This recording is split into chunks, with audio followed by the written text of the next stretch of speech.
감사합니다. 오늘 말씀 빌립보서 4장입니다. 빌립보서 4장 8절로 17절 말씀 신약성경 322면에 있습니다. 빌립보서 4장 8절로 17절 말씀 우리 한 절씩 교독하지요. 끝으로 형제들아 무엇에든지 참되며 무엇에든지 경건하며 무엇에든지 오르며 무엇에든지 정결하며 무엇에든지 사랑받을 만하며 무엇에든지 칭찬받을 만하며 무슨 덕이 있든지 무슨 기림이 있든지 이것들을 생각하라. 너희는 내게 배우고 받고 듣고 본바를 행하라. 그리하면 평강의 하나님이 너희와 함께 계시리라. 내가 주 안에서 크게 기뻐함은 너희가 나를 생각하던 것이 이제 다시 싹이 남이니 너희가 또한 이를 위하여 생각은 하였으나 기회가 없었느니라. 내가 궁핍함으로 말하는 것이 아니라 어떠한 형편에든지 나는 자족하기를 배웠노라. 나는 비천에 처할 줄도 알고 풍부에 처할 줄도 알아. 모든 일 곧 배부름과 배고픔과 풍부와 궁핍에도 처할 줄 아는 일체의 비결을 배웠노라. 내게 능력 주시는 자 안에서 내가 모든 것을 할 수 있느니라. 그러나 너희가 내 괴로움에 함께 참여하였으니 잘하였도다. 빌립보 사람들아, 너희도 알거니와 복음의 시초에 내가 마게도냐를 떠날 때 주고받은 내 일에 참여한 교회가 너희 외에 아무도 없었느니라. 데살로니가에 있을 때에도 너희가 한 번뿐 아니라 두 번이나 나의 쓸 것을 보내었도다. 내가 선물을 구함이 아니요 오직 너희에게 유익하도록 풍성한 열매를 구함이라. 아멘. 아멘. 아멘.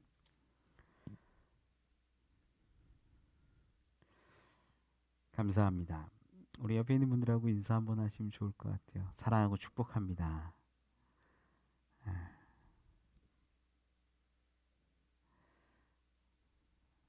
오랜만에 뵙는 분들도 있고 너무 기쁘고 행복합니다. 하나님 앞에 우리의 예배가 조금씩 세워지고 회복되기를 원합니다. 또한 영상으로 함께 예배하는 분들 동일한 은혜 있기를 축원합니다. 제가 한 7년 전쯤에 개척을 했습니다.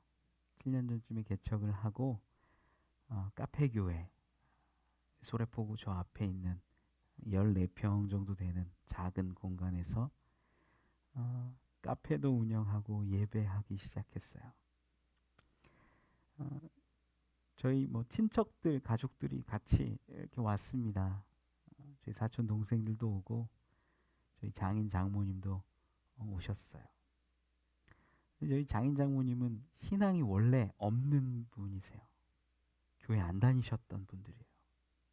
근데 큰 딸이 큰 사위가 개척한다고 하니까 당신들 마음에는 개업하는 거라고 생각하고 머리수 채워주러 이렇게 오셨습니다. 얼마나 그 자리가 불편했겠어요. 당연히 불편하죠. 예배 한 번도 안 드려보고 예수 그리스도 믿는 그 믿음이 없는 상태이니. 식사하면 괜찮다고 하고 밥 안 드시고 얼른 도망가시듯 가셨습니다. 정말 큰 딸, 큰 사위 개업했다 생각하고 머리 채워주러 오신 거였어요. 그런데 시간이 지날수록 저희 장모님이 바뀌기 시작하시더라고요. 말씀을 읽고 보고 설교를 듣고 조금씩 바뀌시더라고요. 기도하는데 기도한 대로 이루어지는 일들을 경험하기 시작하는 거예요. 그러면서 예수님을 만나고 그 믿음이 깊이 세워졌습니다. 제가 생각했을 때 육적인 가족이요, 자녀요, 부모이기에 섬기고 돌볼 수 있는데 그건 한계가 있더라고요. 저희 사촌 동생들 귀하게 믿음 생활 지금도 하고 있지만 다 떨어져 나갔어요. 저희 장인 어른 장모님은 믿음이 자라기 시작하더니 그래도 귀한 고백을 하고 세례받고 집사님이 되시고 교회 안에서 아름답게 뿌리 내리고 있는 것을 보게 됩니다. 육적인 관계로 할 수 있는 것은 한계가 있어요. 육적인 것으로서 섬기고 베풀 수 있는 것은 한계가 있어요. 그런데 어느 순간 예수 그리스도 안에서 주님 안에서 영적인 가족으로 보여지니까 달라지더라는 거죠. 저희 장모님 저 부르실 때도 항상 목사님이라고 부르세요. 가끔은 인간적인 관계도 하고 싶은데 영적으로 더 많이 보이시는 것 같아요. 귀하고 감사해요. 오늘 본문에 이 빌립보 교회와 바울의 관계가 나와요. 바울이 빌립보 교회 가서 헌신하고 교회를 세우고 아름답게 그들을 세워줬습니다. 신앙의 씨를 뿌렸어요. 감사하다, 좋다. 섬기는 거 한계가 있지요. 그런데 오늘 본문에서도 이야기하고 있는 것, 바울과 빌립보 교회와의 관계가 인간이 생각하는, 육적으로 생각하는 그러한 관계를 넘어서고 있음을 우리는 말씀을 통해 본다라는 거예요. 이 바울은 어려움과 힘든 상황 가운데에서 이 빌립보 교회에 풍성한 후원들을 받아서 하나님의 일들을 감당합니다. 저는 이것이 육적인 인간관계가 맺어준 것이 아니라 그리스도 예수 안에 있는 영적인 어떤 끈이, 놀라운 가족됨이 이 일들을 이루었음을 여러분들께 은혜 나누고 싶어요. 먼저 우리가 좀 알면 좋은 것들이 어떤 거냐면요, 빌립보 교회, 이 빌립보 지방이라는 곳은 굉장히 부요한 곳 중에 하나였어요. 그 근처에 금광이 있었기 때문에 세워진 도시입니다. 금광이 있으면 돈이 몰리죠. 사람이 몰리죠. 거기가 또 교통의 요충지다 보니까 이 한 나라가 세워지고 도시가 세워지면 외세의 침입도 많았어요. 로마의 지배를 받으면서 옥타비아누스가 악티움 해전 가운데 승리한 곳이 이 빌립보라는 지역이기도 합니다. 전쟁에서 승리를 하고 났더니 그곳에서 정착하고 치안과 안정을 유지하죠.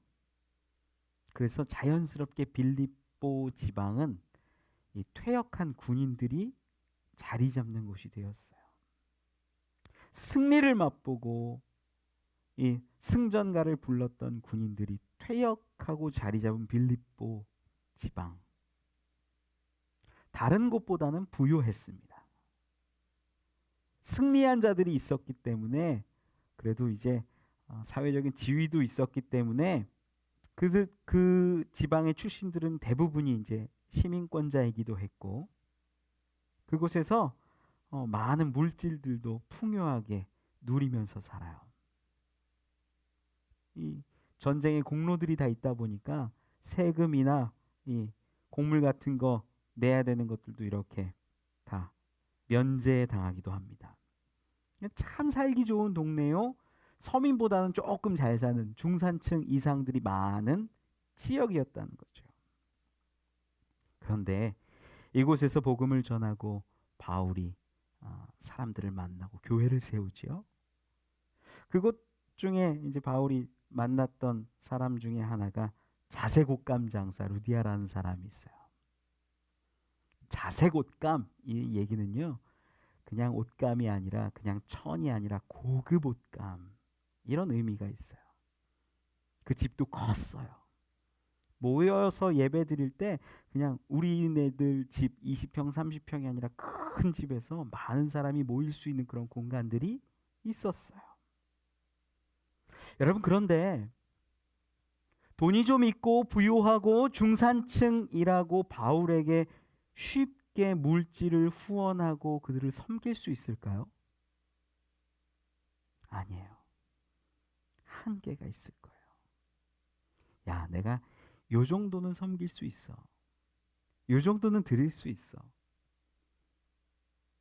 그런데 빌립보 교회는 바울을 향해서 하나님 나라를 위해서 수많은 물질을, 자기들의 삶을 들여 헌신했다라는 겁니다. 이게 우리에게 참 의미가 있어요. 큰 은혜가 있어요.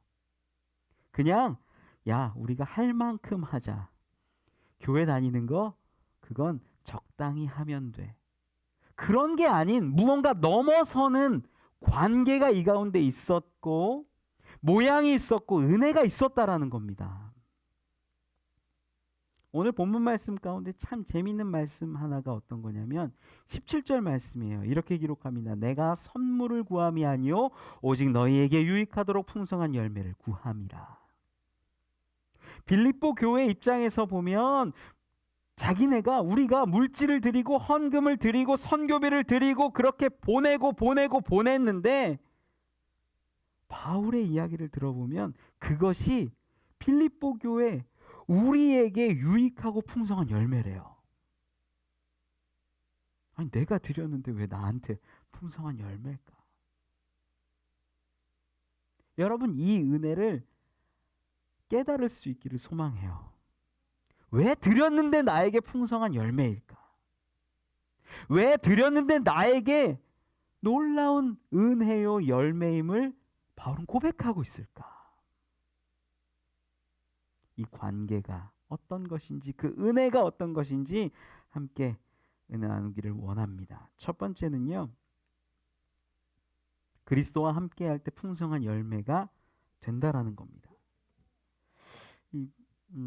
바울은 제가 이렇게 인간적으로 생각해 보면 너무 대단한 것 같아요. 성경에 있는 사람 중에 존경하는 사람 두 사람을 꼽자면 모세와 바울이거든요. 야, 드라마틱한 인생을 살고 모험도 하고 인간적으로 그렇게 살아보고 싶지만 선뜻 다가갈 수 없는 그런 존재들. 바울은 수많은 고초도 겪고 기쁨도 경험해요. 근데 바울의 삶에 있어서 모든 상황 가운데 반응하는 특징 한 가지가 있는데 그것이 바로 감사예요. 하나님이 나와 함께 하신다. 우리 주 예수 그리스도가 나와 함께 하신다라는 그 배경이 있으니까 어떤 상황이든지 감사하더라는 거죠. 저는 지금 코로나 시대를 바라보면서 목회자로서 이 교회를 담임하고 있는 한 목사로서 우울할 때가 참 많습니다. 모이지도 못하죠. 제자 양육도 못하죠. 성경 통독도 못하죠. 계획했던 거 정말 많거든요. 올해 뭐 힐링 캠프도 가자, 어떤 거 하자. 굉장히 많이 준비했었는데 다 멈췄어요. 마치 코로나라는 감옥에 갇혀 있는 것 같은 저의 모습을 보았습니다. 속이 너무 상하는 거예요. 힘든 거예요. 한탄합니다. 하나님, 왜 이렇게 만듭니까? 왜 세상 사람들은 교회를 향해서 손가락질 해야 하고 예배 드리는 것이 이렇게 제한되어야 하고 마음껏 찬양하고 기도할 수 없는 이 상황이 너무나 슬픕니다. 하나님. 정부를 향해서 막 비판하게 되더라고요. 야, 좀 잘못됐다. 교회를 이렇게까지 억압하냐. 막 안에서 속상한 그 감정들이 토로됩니다. 한도 끝도 없이 불평하게 되더라고요. 그런데 어느 순간 제가 저의 모습을 이렇게 바라보는데 어느새 제 입술에는 불평과 불만이 있지 감사가 사라져 버렸음을 깨달았어요.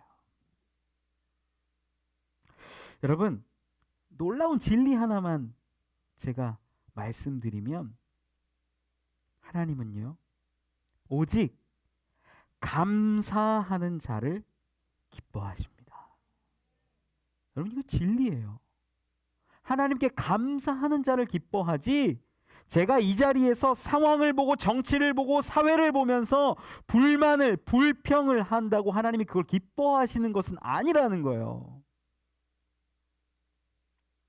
상황은 저를 옥죄입니다. 감옥 같습니다. 두려워합니다. 저 힘듭니다. 그런데 불평하는 것으로, 제가 한탄하는 것으로 하나님은 결코 기뻐하지 않으세요. 제가 불평불만한다면 어떤 사람들은 저한테 안타까워하며 위로할 수도 있습니다. 의협심을 드러내며 가자 막 청와대로 그럴 수도 있어요. 저에게 약간의 청량감을 줄 수도 있고 시원한 마음을 줄 수도 있습니다. 그런데 그 어디에도 제 입술, 제 마음을 기뻐하는 사람 없습니다. 제가 한탄하고 불평할수록 저를 기뻐하는 사람은 아무도 없어요. 우리가 하나님의 기쁨 되기를 원하는 삶이어야 하는데, 하나님의 기쁨이요 향기가 되는 삶이어야 하는데, 우리의 입술은, 저의 입술은 악독이 가득하고 불평과 불만이 가득했습니다. 회개하게 되더라고요. 주님, 제 입에 찬양과 감사가 넘치길 원합니다. 바울은 정말 감옥에 있었어요. 거기서 한 게 뭔지 아세요? 하나님, 제가 왜 갇혔습니까? 왜 이렇게 됐습니까? 그게 아니라 하나님 찬양하고 기도하고 복음 전했어요. 그랬어요, 바울은. 저는 상황을 보며, 시대를 보며, 아픔을 보며 분노했습니다. 화를 냈습니다. 어느새 찬양받으실 하나님을 잃어버리고 제 입술은 그렇게 악으로 가득했었습니다. 사도행전 4장에 보면 밤새 감옥에 있다가 날이 새서 풀려난 이 베드로와 요한, 그 사도들 이야기가 나옵니다. 근데 감옥에 있다 풀려나서 얼마나 지쳤겠어요, 힘들었겠어요. 그들이 처음 했던 것이 뭐냐면, 야, 몸 힘드니까 추스르자, 먹고 마시고 쉬는 것이 아니라, 야, 이제 어떻게 해야 되냐? 우리 예수 믿는 자들 이렇게 감옥에 다 쳐놓으면 어떻게 되냐? 대책회의하는 것이 아니라 그들이 함께 모여 기도했다라는 거예요. 여러분, 사도들에게는 그 기도가 하나님의 존재, 하나님에 대한 긍정을 고백하고 선포하는 거였습니다. 그냥 문헌에 있고 기록에 있는 하나님이 아니라 살아계신 하나님이기에 그분 앞에 나아가서 고백하는 게 기도였어요. 저는 인간의 역사 가운데 지금도 함께 하시고 돌보시며 반응하시는 하나님을 믿습니다. 사도들이 세상의 권세자들의 그 위협, 협박에도 굴하지 않았던 힘이 있었던 이유 뭐냐?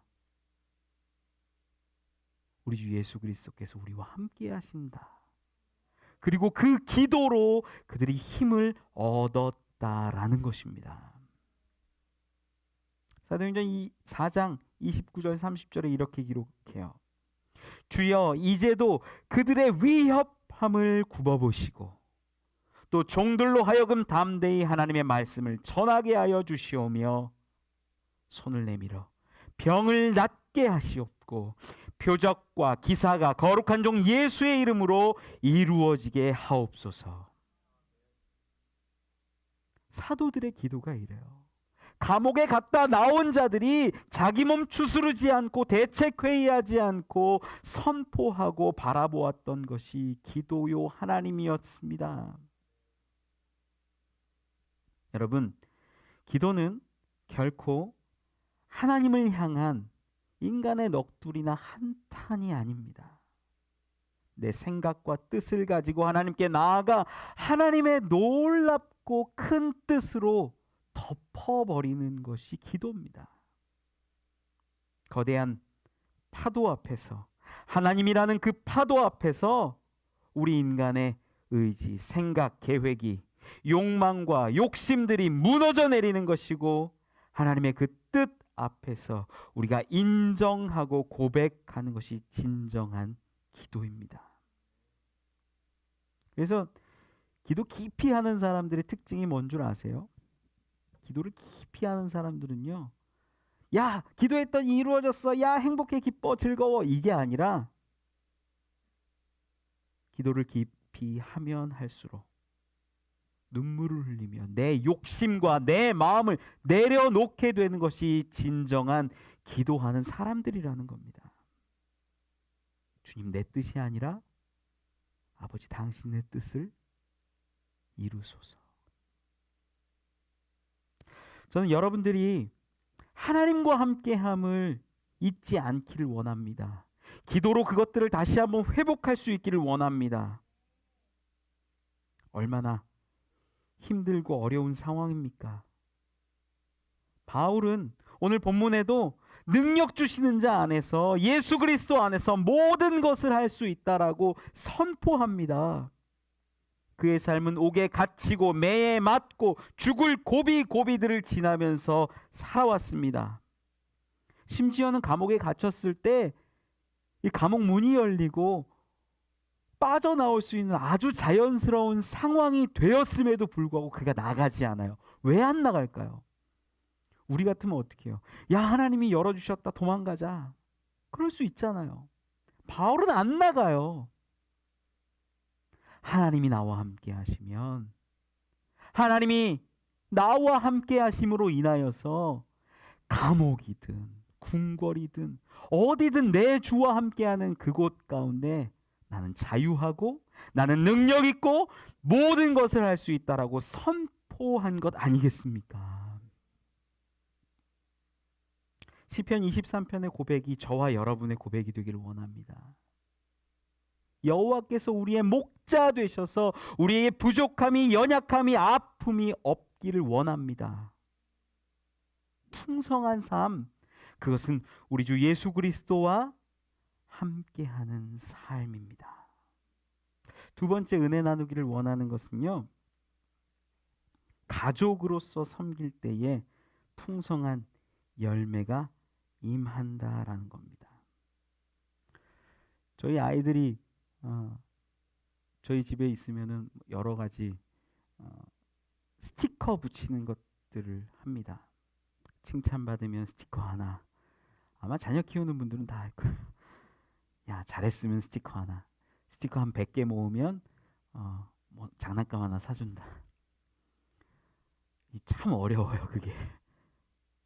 그 아이들이 내가 이거 할 테니 아빠가 이거 해줘. 계약하듯이, 거래하듯이 주고받습니다. 많이 있습니다. 그런데 어느 날은 저희 막내가 요구하는 거예요. 아빠, 나 과자 사주기로 했잖아. 약속한 적이 없거든요. 장난감 사주기로 했잖아. 영상 하나 보여주기로 했잖아.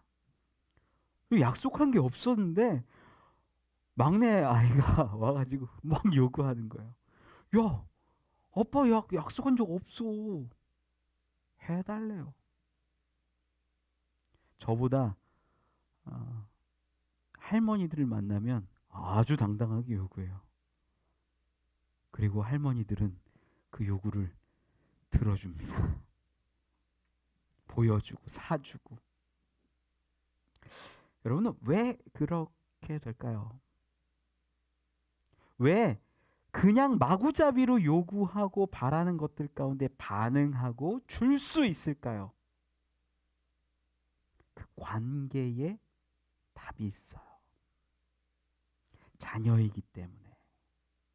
자녀이기 때문에 주어도 기쁘고 주는 것이 기쁘고 줄 수 있어서 행복한 게 부모의 마음, 할아버지 할머니들의 마음 아니겠습니까? 본문을 보면요, 오늘 본문 말씀 18절에 이런 기록이 있어요. 내게는 모든 것이 있고 또 풍부한지라 에바브로디도 편에 너희가 준 것을 받음으로 내가 풍족하니 이는 받으실 만한 향기로운 제물이요 하나님을 기쁘시게 한 것이라. 바울과 빌립보 교회의 관계가 그냥 계약의 관계. 야, 내가 너희 잘 가르쳤으니까 요만큼은 우리한테 섬겨줘. 이런 관계가 아니었어요. 하나님의 나라를 향해서 바울은 바울의 인생을, 몸을, 시간을, 모든 것을 섬기고 희생하고 드렸고, 빌립보 교회 또한 하나님 나라를 위해서 섬기고 희생하고 드렸다라는 것입니다. 신앙은요, 야, 나만 하나님 안에서 잘 믿으면 되지. 야, 나만 성경대로 살면 되지. 예수 그리스도 고백하면 되지. 그러면 천국 가지. 이런 게 아니에요. 진짜 신앙은요, 내 삶을 드리고 헌신하고 하나님이 보시기에 아름다운 향기로운 제물로 드리는 것이 진짜 신앙이요, 진짜 그리스도인의 삶입니다. 저희 장인 어른 장모님이 그냥 육의 모습으로 오셨다면 한 1년쯤 교회 다니다가 안 오셨을 수도 있어요. 그런데 어느 순간 영적인 예수 그리스도 안에서 가족이 되니까 섬길 수 있게 돼요. 희생할 수 있게 돼요. 더 아름다운 일들을 감당할 수 있게 되었다라는 것입니다. 저는 그때 깨달았어요. 야, 육의 부모요, 육의 자식이었지만 정말 예수 그리스도 안에 형제요, 자매요, 아버지요, 어머니일 때 아름다운 열매들이 더 풍성히 이루어지는구나. 예수님의 형제들이 찾아왔을 때 형제들이 찾아왔습니다라는 얘기를 할 때 예수님이 말씀하시죠. 하나님의 뜻대로 행하는 자가 내 형제요, 자매요, 어머니다라고 선포하는 그 말씀을 우리는 기억할 수 있습니다. 육의 가족보다 더 아름다운 것이 영의 가족입니다. 우리가 믿음의 조상 하면 아브라함 이야기를 하는데, 아브라함은요, 계약 관계로 하나님을 만났어요. 하나님, 제가 하나님 뜻 따라 가겠습니다. 너는 내가 내게 지시할 그 땅으로 가라. 너 지금 자녀 없지만 믿어라. 너의 자녀가 하늘의 별같이 될 것이다. 그 말을 믿고 하나님을 따라갔어요. 하나님을 따라가는 그것이 하나님 보시기에 기뻐서 축복하고 함께 하셨어요. 계약 관계예요. 지키면 하나님이 복 주시고, 행하지 않으면 하나님이 벌하시고. 구약의 역사가 그러한 계속되는 굴레의 틀 안에 있어요. 하나님을 잘 믿었다가 물질을 섬기고 이방신을 섬기고 타락하고 음란하고 그럴 때만 하나님이 치시잖아요. 다시 돌아와요. 그러면 하나님이 또 축복하세요. 어려움들을 이기게 하세요. 그런데 또 타락하고 또 문제 생기고 또 이방 가운데 나아가고 계속돼요. 계약의 관계입니다. 그런데 하나님은 그 언약, 계약의 관계를 아주 독특한 방법으로 훌쩍 뛰어 넘으세요. 그게 우리 가운데 찾아오신 예수 그리스도, 십자가 대속, 십자가 은혜됨을 믿으시기 바랍니다. 여러분, 예수님이라는 이 놀라운 사건은요, 십자가 이 사건은요, 야, 내가 하면 하나님이 주신다, 이런 계약의 관계를 완벽하게 넘어서요. 하나님께서 저와 여러분을, 죄 많은 우리를 자녀 삼으셨다라는 겁니다. 이게요, 세상이 뒤흔들 만한 사건이에요, 여러분. 어떻게 창조주와 피조물이 창조주가 피조물을 자녀 삼아요. 이거는 놀라운 사건이에요. 유대인들은 그 율법 가운데에 그 계약 가운데, 언약 가운데 하나님을 바라보는 자들은 결코 알 수 없는 내용이에요. 예수 그리스도 그 피값으로, 그 대속의 은혜로 저와 여러분을 자녀 삼으셨음을 믿으시기 바랍니다. 계약 관계, 언약의 관계에서 이제는 은혜의 관계, 혈연의 관계, 부모 자식의 관계로 패러다임이 완전히 뒤바뀌는 거예요. 내가 잘했으니까 하나님 주세요.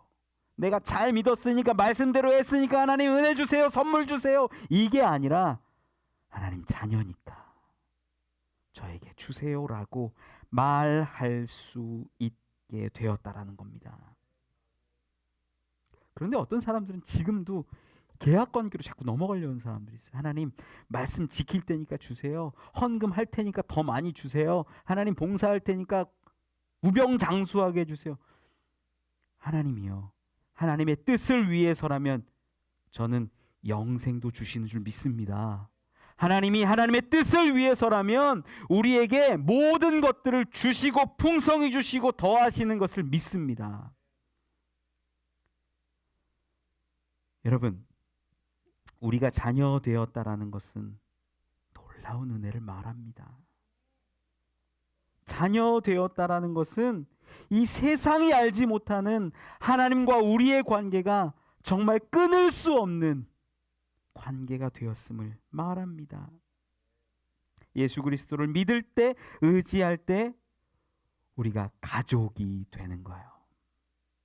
요한복음 1장 12절은 증거합니다. 영접하는 자, 곧 그 이름을 믿는 자들에게는 하나님의 자녀가 되는 권세를 주셨으니, 하나님과 우리가 한 가족이 되었고 저와 여러분이 그리스도 예수 안에서 한 가족이 되었음을 우리가 알 때, 믿을 때, 그렇게 살아갈 때 그 모습이 풍성한 열매됩니다.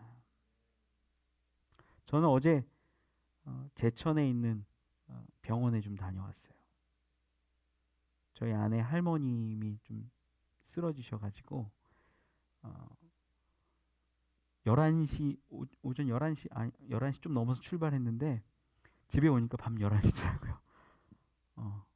체력적으로도 피곤하죠. 운전도 오래 하고 또 좀 다툼이 있어서 막 경찰도 부르고 뭐 어려운 시간들이 좀 있었습니다. 지쳐요? 힘들어요? 그런데 희생할 수 있음이, 제가 함께 할 수 있음이, 쓰임 받을 수 있음이 저에게 너무나 큰 기쁨이더라고요. 어떤 청년들은 제가 상담해 주기도 합니다. 기도 부탁받으면 기도해 주기도 합니다. 돌아보기도 합니다. 사랑합니다. 교제합니다. 왜 그렇게 하겠느냐고요. 하나님 안에서, 예수 그리스도 안에서 우리가 한 가족 되었고 형제 자매 되었기 때문 아닙니까? 저는 우리 성도님들 보면 더 해주고 싶은 마음이 막 들어요. 안 믿어지세요? 막 더 해주고 싶은데 정말 해주고 싶은 것들이 많아요. 가르쳐주고 싶은 것도 많고. 여러분, 하나님께 그 사랑받아 전할 수 있는 우리 되기를 축원합니다. 우리가 사랑의 띠로 하나 되었다는 그 노랫말처럼 정말로 예수 그리스도 그 사랑의 띠로 하나 되어서 아름답게 서로 섬기며 돌보며 살아갈 때 이 안에 놀라운 풍성한 은혜가 가득한 줄 믿습니다. 마지막 은혜 나누기를 원하는 것은요, 섬기는 삶은 하나님께 열매가 된다라는 것입니다. 오늘 본문 말씀 17절에 보면 희한한 말씀이 있었죠. 내가 선물을 구함이 아니요 오직 너희에게 유익하도록 풍성한 열매를 구함이라. 바울이 보내준 그 물질을 보고 헌금을 보고 그것을 가지고 선포하기를 너희에게 유익하도록 풍성한 열매를 구한다라고 이야기해요. 아니, 빌립보 교회가 주었는데 어떻게 빌립보 교회에게 풍성한 열매가 될 수 있겠습니까? 하나님의 놀라운 법칙 중에 하나가 심었을 때 맺혀지는 열매가 있다라는 법칙이에요. 밀알 하나가 심기어지면 30배, 60배, 100배의 결실을 맺습니다. 그 맺음이, 열매 맺음이 하나님 앞에 합당한 것이고 하나님 앞에 법칙이라는 거예요. 우리가 가만히 이 빌립보 교회와 바울의 관계를 살펴보면 모두가 다 하나님 나라를 위해서 밀알처럼 헌신하고 드리고 있다는 것을 볼 수 있어요. 바울은 자기의 삶을 드려요. 빌립보 교회는 자기의 것들을 쪼개고 헌신하고 바울을 향해서 하나님 나라 위에 써달라고 드립니다. 하나님 앞에 그것이 심음되어서 놀라운 열매 맺음을 바울은 보았습니다. 이미 하나님은 우리 가운데 하나의 열매를 심으셨어요. 하나의 미랄을 심으셨어요. 바로 예수 그리스도라는 미랄이셨어요. 그분이 썩으시고 놀라운 열매들을 맺으시지요. 바로 저와 여러분 같은 믿음의 권속들 됨을 저는 믿습니다. 하나님의 자녀들이 아름답게 이렇게 세워져 가고 있다라는 거예요. 우리가 섬길 때, 희생할 때, 심을 때 그 자리 가운데 하나님이 놀라운 열매를 맺게 하실 줄을 저는 믿습니다. 이거는요, 가족만이 경험할 수 있는 거예요. 저는 힘들게 때로는 집에 들어갔는데 너무 지쳐가지고 집 문을 딱 열고 들어가는데 저희 아내를 보는데 저희 아내가 더 힘들어 보여요. 그럼 그때 뭐 합니까? 설거지 하는 거예요. 저희 아내는 그러죠. 제가 더 힘들어하는 것 같아서 하지 말라고. 제 아내한테 하는 얘기가 설거지 하는 게 나에겐 기쁨이라오. 얘기해요. 왜 섬기고 왜 돌볼 수 있을까요? 그것을 왜 기쁨이라고 표현하고 선포할 수 있을까요? 가족이기 때문에 그래요. 정말 지치고 있는데 자녀들이 새 아들이 제 어깨에 다 올라타면 정말 어깨가 빠질 것 같습니다. 그런데 때로 마음이 회복돼서 그래 올라가라. 그래 호랑이가 되어주마. 제 위에 막 다 올라가요. 왜 그것이 저에게 기쁠까요? 희생인 것 같은데 어려운 것 같은데 섬기는 삶이기 때문입니다. 섬길 때 그 자녀들을 바라보면 하나님이 주신 열매라고 믿어지는 거예요. 저는 여러분들이 섬길 수 있는 분들 되기를 원합니다. 신앙은요, 그냥 교회 와서 하나님 사랑합니다, 예배합니다, 노래 한 자락하고 헌금 드리는 거 그거 아닙니다. 내 삶을 드리는 게 참 신앙이에요. 여러분은 교회 안에 있는 리더들에게, 권사님들, 장로님들, 목사님들에게, 이런 분들에게 제사장처럼 여기고 저들이 리더야 라고 보지 않았으면 좋겠어요. 성경은 제사장을 두라고 하지 않으시고 제사장이 되라고 하십니다.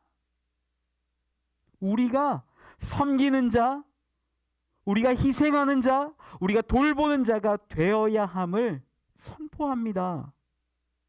평신도라는 단어는 성경에 없어요. 오직 하나님의 백성, 하나님의 성도가 있을 뿐이지요. 저도 여러분도 하나님 앞에서 성도 되길 원합니다. 백성 되길 원합니다. 우리가 서로 하나 되어 섬기고 나눌 때 하나님의 나라가 임하고 하나님의 영광이 드러납니다. 말씀을 맺습니다. 그리스도인은 우리의 삶을 드리는 자여야만 합니다. 그 삶을 드릴 때 하나님이 받으시고 놀랍게 채우십니다. 오늘 본문 말씀 뒤에 나오는 19절에 이렇게 기록해요. 나의 하나님이 그리스도 예수 안에서 영광 가운데 그 풍성한 대로 너희 모든 쓸 것을 채우시리라. 하나님이 그 아들, 그 외아들 독생자 예수 그리스도를 우리 가운데 밀알처럼 심으셨고 수많은 제자와 사도와 성도와 백성, 아들과 딸로 일구셨습니다. 바울은 자신의 삶을 드렸고 빌립보 교회는 자기의 쓸 것 물질을 드림으로 심었습니다. 그리고 성경은 약속합니다. 하나님이 채우실 것을, 하나님이 이루실 것을, 그 모든 것을 주시겠다라고 약속합니다. 저희 아이들이 저에게 당당히 요구하는 아빠 장난감 사줘. 잘한 게 아무리 없더라도 스티커 붙이지 않아도 저랑 저희 아내는 때로 얘기합니다. 이걸 사줄까 저걸 사줄까. 자녀이기에 혈육이기에 저에게는 기쁨입니다. 섬김이 놀라운 열매입니다. 여러분, 우리가 서로를 위해 헌신할 수 있기를 원합니다. 그 삶이 열매로 맺힐 것을 믿습니다. 드리는 것은 단순히 소비하는 것이 아니라 하나님 앞에 희망이요 미래이며 하나의 미랄됨을 믿으시기 바랍니다. 지금 심을 때는 눈물 같지만 미래에 놀라운 수확으로 열매로 풍성함으로 다가올 줄 믿습니다. 하나님 나라 위에 가족과 공동체 위에 섬기고 헌신하는 저와 여러분 되시기를 축원합니다. 기도하겠습니다. 하나님 감사합니다. 우리 주 예수 그리스도 안에서 우리가 하나님과 동행할 때 진정한 풍성한 삶의 열매됨을 믿습니다. 우리 안에 한 가족으로 세워주시고 하나 되게 하시고 서로 섬기고 희생할 때 이 세상이 알지 못하는 놀라운 풍성한 열매들을 바라보게 하여 주시옵소서. 주님